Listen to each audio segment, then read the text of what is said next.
mari kita kondisikan, mempersiapkan.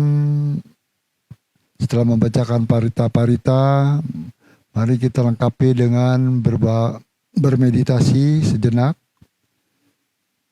dengan mengambil sikap posisi duduk dengan badan tegap,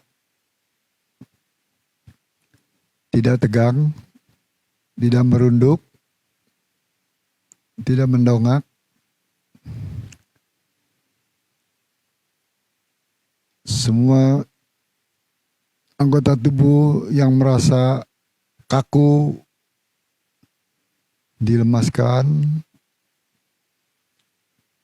disadari.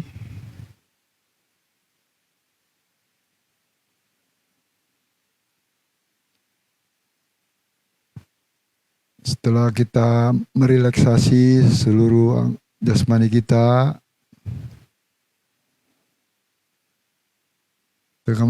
mengambil objek dengan napas masuk dan napas keluar secara alami tanpa dibuat.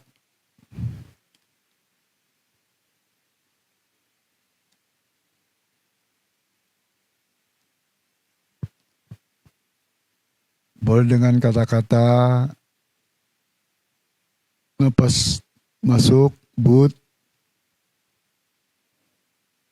napas keluar, do.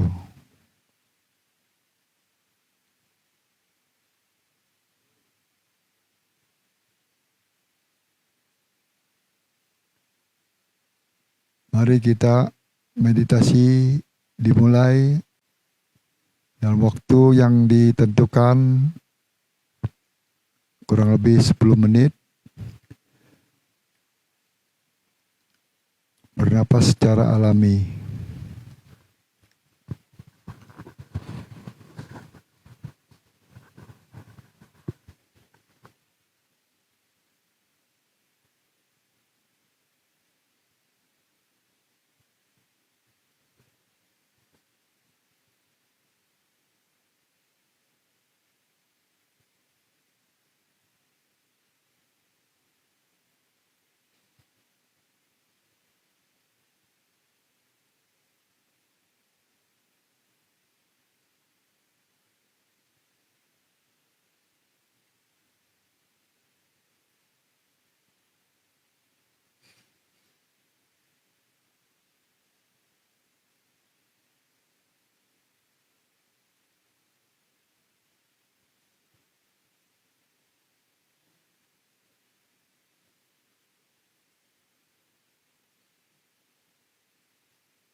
Tetap fokus pada napas masuk, napas masuk but, napas keluar do.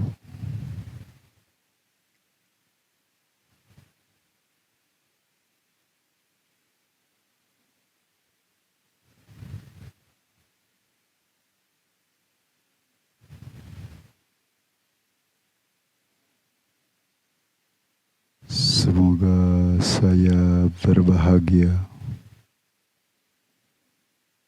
bebas dari kebencian, bebas dari kemarahan, bebas dari kekotoran batin,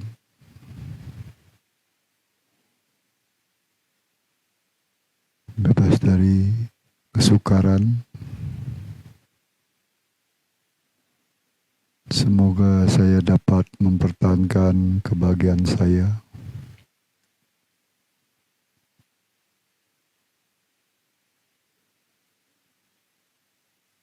Dipancarkan kepada orang yang terdekat. Semua orang-orang yang dekat dengan saya berbahagia. Bebas dari kebencian, bebas dari kemarahan, bebas dari kesukaran, bebas dari penderitaan, bebas dari kekotoran batin. Semoga mereka dapat mempertahankan kebahagiaan mereka masing-masing.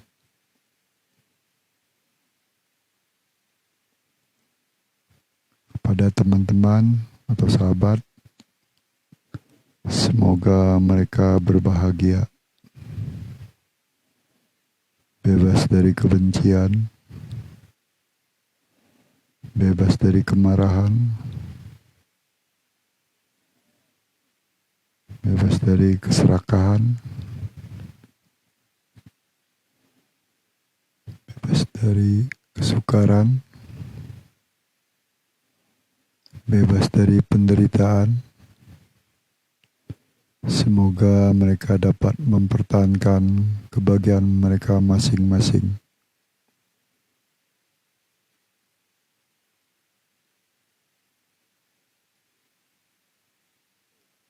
Kepada orang yang kita benci atau yang semoga mereka berbahagia,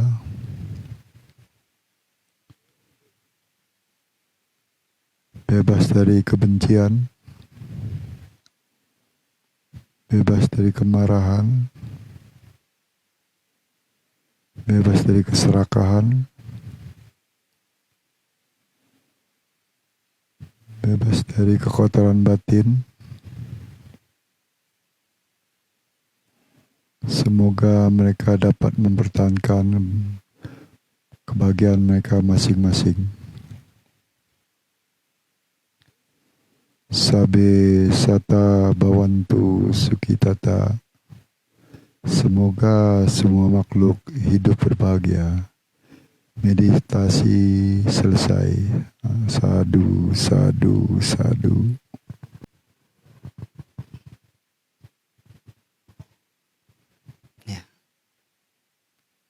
Bapak, Ibu, dan Saudara Sedama, saat ini akan memasuki sesi renungan malam, dan pada kesempatan yang baik ini saya akan kembali melanjutkan memberikan ulasan mengenai Manggala Sutta yang juga tadi kita kembali bacakan.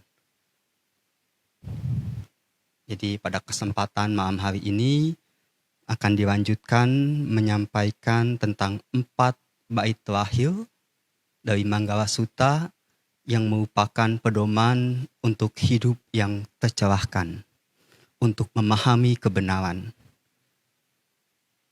Jadi ini adalah sebuah sutta yang sangat sederhana, dan lengkap untuk menjadi panduan kita mengarah pada kebahagiaan. 38 berkah utama yang akan mengarahkan kita, membawa kita pada kebahagiaan. Baik kebahagiaan yang mendasar, yaitu hidup yang berkecukupan, kebahagiaan yang lebih tinggi, hidup yang bermanfaat, dan kebahagiaan yang tertinggi, yaitu hidup yang tercerahkan. Jadi seperti kita ketahui, kemarin disampaikan secara bertahap, dan pada malam hari ini 4 bait terakhir dari Manggala Sutta itu dimulai dari memiliki rasa hormat dan kerendahan hati, merasa puas dan berterima kasih, mendengarkan Dhamma pada saat yang sesuai. Ya.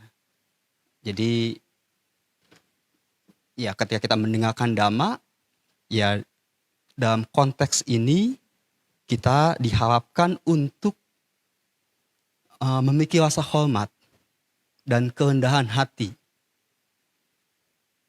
Mendengarkan Dhamma dengan hormat dan kerendahan hati, pengetahuan yang kita miliki ibarat seperti mengosongkan cangkir kita. Sang Buddha menyatakan seperti itu. Mengosongkan cangkir kita untuk mendapatkan pengetahuan yang baru. Kerendahan hati adalah seperti itu. Dan juga merasa puas dan berterima kasih. Lalu, ya ketika kita mendengarkan Dhamma, konteksnya dalam ketika kita mendengarkan Dhamma. Dan lebih jauh lagi, lebih lanjut lagi, yaitu sabar, rendah hati bila diperingatkan, mengunjungi para petapa, membahas Dhamma pada saat yang sesuai. Ini lebih dalam lagi, agar pengetahuan yang kita miliki menjadi lebih jelas. Dan setelah itu, bersemangat dalam menempuh kehidupan suci, menembus 4 kebenaran Arya dan mencapai Nibbana. Sebagai 3 bait, bait ketiga yang menjadi pedoman kita, arahan untuk kita mengikutinya. Dan di bait keempat, meskipun tergoda oleh hal-hal duniawi, namun batin tak tergoyahkan. Tiada susah tanpa noda penuh damai.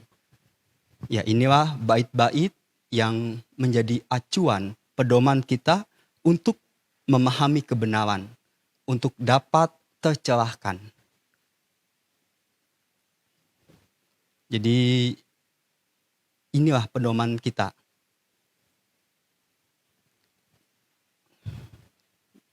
Di upaya kita untuk kehidupan batin.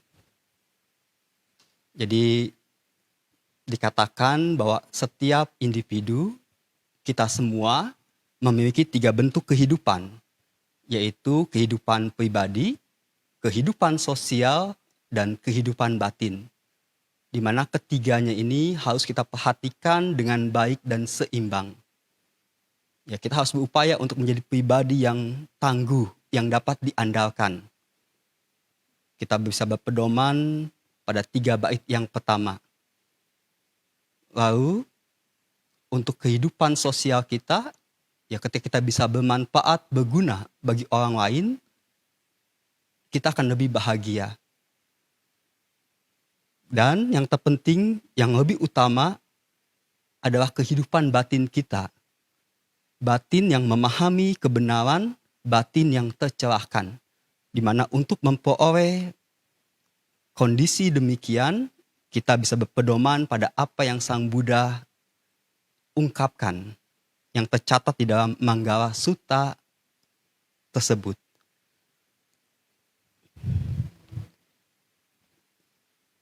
Jadi dalam kehidupan batin ini, kita berupaya untuk hidup, untuk mempelajari Dhamma Sang Buddha, melatih Dhamma Sang Buddha, dan menembusnya.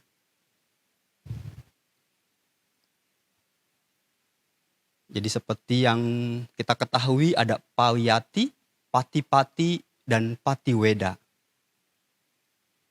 3 proses pewujudan Dhamma, yaitu diawali dengan mengenal dan mengetahui. Lalu berlanjut untuk mengerti dan memahami. Dan terakhir menembus dan merealisasi. Inilah upaya kita yang harus kita lakukan secara bertahap pada Manggala Sutta ini. Bait-bait dari Manggala Sutta ini yang menjadi pedoman kebahagiaan, pertama, kita berupaya untuk mengenali dan mengetahuinya dengan baik. Lalu berikutnya berupaya untuk mengerti dan memahaminya. Dan yang ketiga, berupaya untuk menembus dan merealisasinya. Jadi dikatakan inilah 3 pilar pembelajaran. Yaitu belajar untuk mengetahui, belajar untuk melakukan, dan belajar untuk menjadi. Learning to know, learning to do, dan learning to be. Acuannya hanya satu, Manggala Sutta. Dari yang begitu mendasar hingga yang tertinggi, Sang Buddha ungkapkan di dalam Manggala Sutta ini. Dan upaya kita bertahap untuk belajar, mengetahui, belajar, melakukan, dan belajar untuk menjadi. Jadi inilah cara-cara yang bisa kita lakukan untuk memperoleh kebahagiaan tersebut.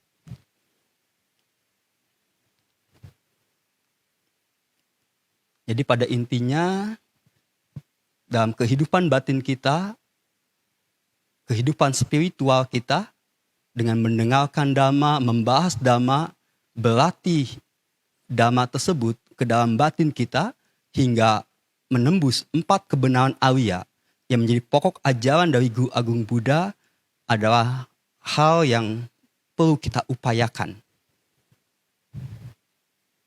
Kita tahu pokok ajaran dari Guru Agung Buddha adalah 4 kebenaran Arya. Di mana kalau secara lokia dhammanya, kebenaran keduniawiannya, 4 kebenaran Arya ini dapat diartikan, dimaknakan sebagai derita, sebab derita, bahagia, dan sebab bahagia. Jadi pokok ajaran Sang Buddha ini begitu mendasar untuk kehidupan kita.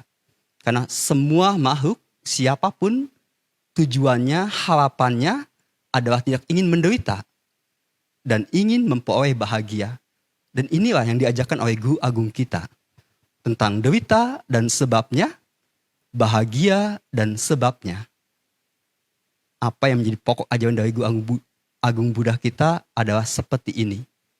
Kita tinggal mengupayakannya. Bagaimana untuk menghindari derita dan memperoleh bahagia. Dan kita tahu mungkin kata kunci dari untuk menghindari derita dan memperoleh bahagia adalah terletak pada sama wayamo, yaitu daya upaya benar. Kita berupaya untuk meninggalkan dan mencegah hal-hal yang tidak baik dan berupaya untuk menjaga dan meningkatkan hal-hal yang baik. Inilah daya upaya benar yang akan mengalahkan kita, membawa kita pada meminimalkan derita dan memaksimalkan bahagia. Di mana hal tersebut tertuang dengan sangat jelas dan nuntun di dalam Manggala Sutta. Hal-hal baik yang perlu kita upayakan dari yang mendasar hingga yang tertinggi. Jadi Manggala Sutta ini adalah pedoman yang akan mengalahkan kita, membawa kita pada kebahagiaan. Dalam hidup kita, sepanjang hidup kita kita bisa berpedoman pada Manggala Sutta ini dengan berupaya untuk mengenali dan mengetahui, mengingat dan mengetahuinya. Karena pada satu kesempatan ketika saya mengikuti program seorang guru, hanya ini yang beliau ajarkan. Kita diminta untuk mengingat dan mengetahui Manggala Sutta. Hal yang tidak sulit untuk kita lakukan. Tidak bergaul dengan orang yang tidak bijaksana, bergaul dengan mereka yang bijaksana, menghormat mereka yang patut dihormat, hidup di tempat yang sesuai, memiliki jasa-jasa kebajikan, menuntun diri ke arah yang benar, memiliki pengetahuan dan keterampilan, terlatih baik dalam tata susila, lama tamah dalam ucapan. Ya seperti inilah kita berupaya untuk mengingat dan mengetahuinya. Lalu setelah kita belajar untuk mengetahui, kita berlanjut untuk belajar untuk melakukan, menerapkan dalam hidup kita, menjadi pedoman arahan hidup kita. Dengan terus-menerus berlatih, ya kita akan menjadi seperti itu. Mewujudkan dan merealisasi apa yang menjadi hasil dari apa yang kita lakukan. Jadi demikian ini anjuran, arahan yang dapat saya berikan kepada kita semua. Kita berpedoman pada Manggala Sutta untuk mengalahkan kita pada kebahagiaan. Kita ingat 3 pilar pembelajaran yang harus kita penuhi. Belajar untuk mengetahui, belajar untuk melakukan, dan belajar untuk menjadi. Dengan mengacu dan berpedoman pada Manggala Sutta. Sebuah sutta yang sangat sederhana namun lengkap. Yang akan memandu kita menuju pada kebahagiaan. Jadi saya rasa ini yang dapat saya sampaikan pada kesempatan malam hari ini. Semoga pengetahuan Dhamma ini bermanfaat bagi kita semua dan membawa pada kebaikan. Anumodana sabe sata bawantu sukitata.